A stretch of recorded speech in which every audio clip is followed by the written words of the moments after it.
Assalamualaikum warahmatullahi wabarakatuh. Saya Nada Zakirah Fajrin. Di sini saya akan memaparkan tentang pemeriksaan feses metode kualitatif.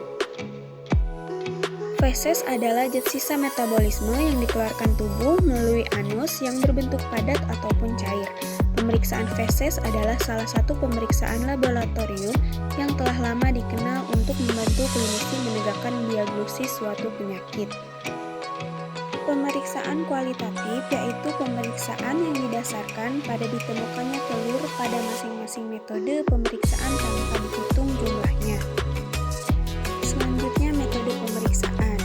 Di sini ada beberapa metode pemeriksaan, yaitu yang pertama metode natif atau direct slide, yang kedua metode konsentrasi atau sedimentasi, yang ketiga metode selotip, yang keempat metode apung atau flotasi, yang kelima metode Harada-Mori, yang keenam metode sedimentasi formal ether atau Ricci. Yang pertama ada metode natif atau direct slide. Metode ini dipergunakan untuk pemeriksaan secara cepat dan baik untuk infeksi berat, tetapi jika untuk infeksi ringan sulit untuk menemukan telur. Prinsip dari metode ini mencampurkan feses 1-2 tetes NaCl fisiologis 0,9% atau Lsin 2%. Penggunaan Lsin dimaksudkan untuk lebih jelas membedakan telur-telur cacing dengan kotoran di sekitarnya. Tujuan dari metode ini untuk menemukan telur cacing pada feses yang diperiksa. Cara kerja dari metode ini yaitu 1. Gelas objek yang bersih diteteskan Lsin 2%. Kedua, dengan lidi diambil sedikit tinja, kemudian disimpan di atas kaca objek yang telah ditetesi larutan, lalu dilarutkan menggunakan lidi, kemudian tutup dengan cover gelas. Yang ketiga, diamati di bawah mikroskop. Yang kedua ada metode konsentrasi atau sedimentasi. Metode ini digunakan untuk memisahkan kista dan telur cacing dari bahan-bahan yang terkandung di dalam tinja. Prinsip dari metode ini, sampel diendapkan melalui proses sentrifugasi. Cara kerjanya, 1 gram tinja dimasukkan ke dalam tabung reaksi lalu ditambahkan aqueous dan diaduk sampai homogen. Yang kedua, dimasukkan ke dalam tabung pemutar centrifuge dengan kecepatan 3000 rpm selama 1 menit. Yang ketiga, larutan dibuang, kemudian sedimennya diambil menggunakan pipet, lalu diteteskan di atas kaca objek, kemudian ditutup menggunakan cover glass.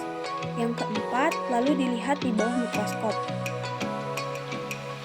Yang ketiga ada metode selotip. Metode ini dilakukan untuk pemeriksaan telur Enterobius vermicularis. Pemeriksaan ini dilakukan pada pagi hari sebelum anak kontak dengan air dan usia anak yang diperiksa berumur 1-10 tahun.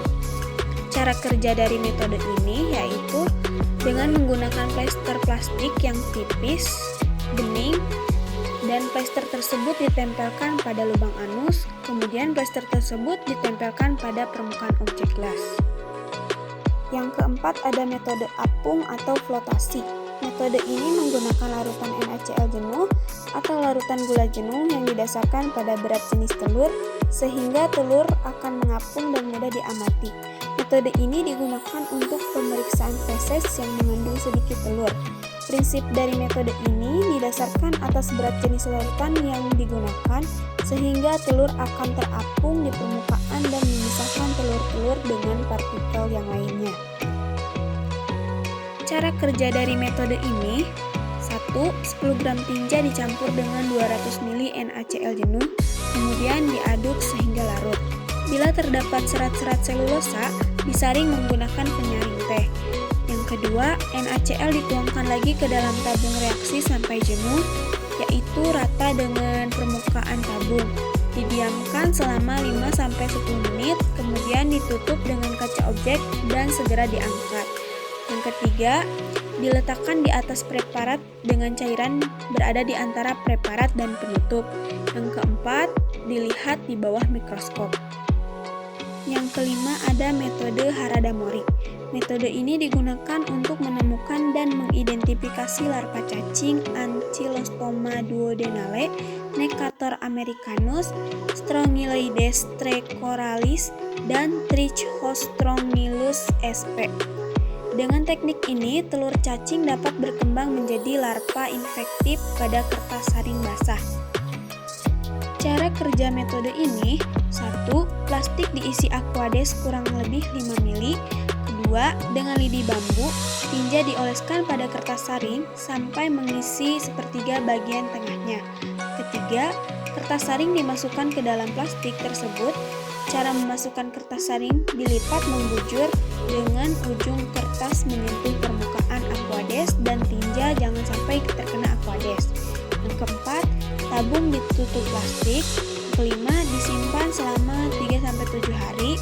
Yang keenam, disentrifuge dan diambil menggunakan pipet, kemudian diamati di bawah mikroskop. Yang keenam, metode sedimentasi Formoeder atau Ritchie. Prinsip dari pemeriksaan ini yaitu gaya sentrigal dapat memisahkan supernatan dan suspensi sehingga telur cacing dapat terendapkan. Metode ini cocok untuk pemeriksaan tinja yang telah diambil beberapa hari sebelumnya, misalnya kiriman dari daerah yang jauh yang tidak memiliki sarana laboratorium. Berikut adalah video pemeriksaan feses metode natif dan sedimentasi.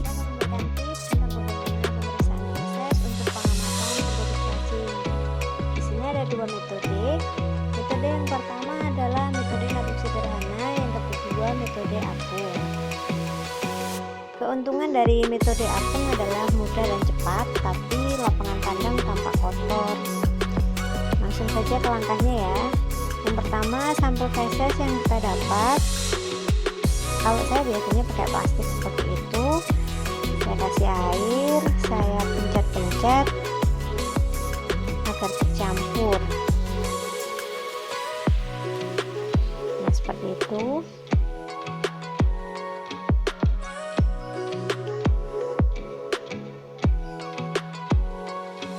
Nah, jika sudah tercampur, kurang lebih seperti itu ya.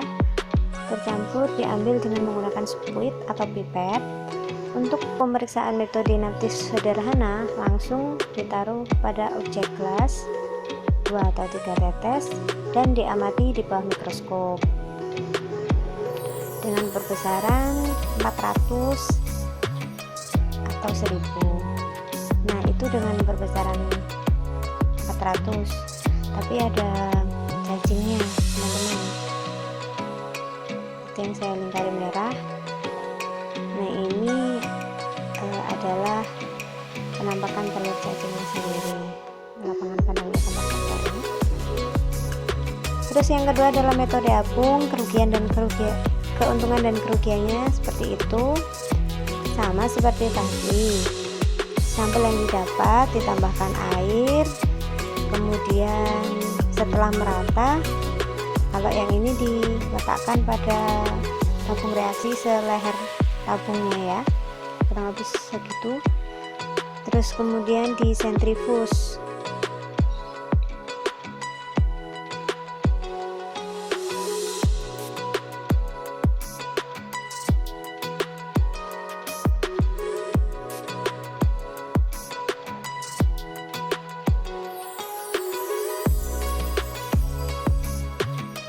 Setelah selesai sentrifuge, diangkat.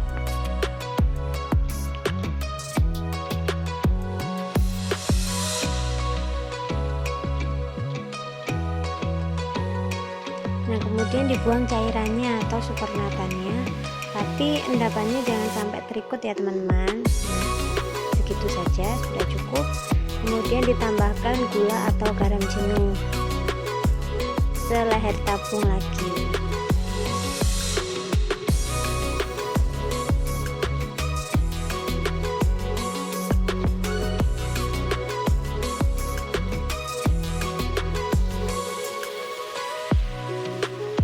Kemudian disentrifuge kembali.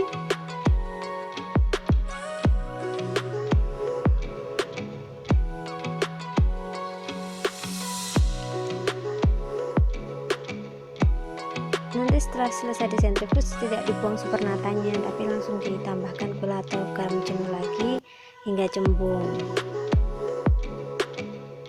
Terus kita ambil cover gelas, diletakkan di bagian yang cembung tadi, ditunggu beberapa saat.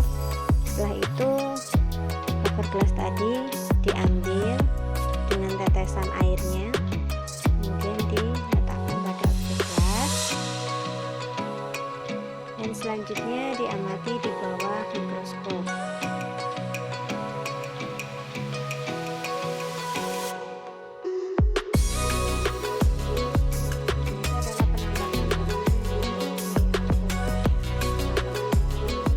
Mungkin sekian yang saya dapat paparkan. Terima kasih atas perhatiannya.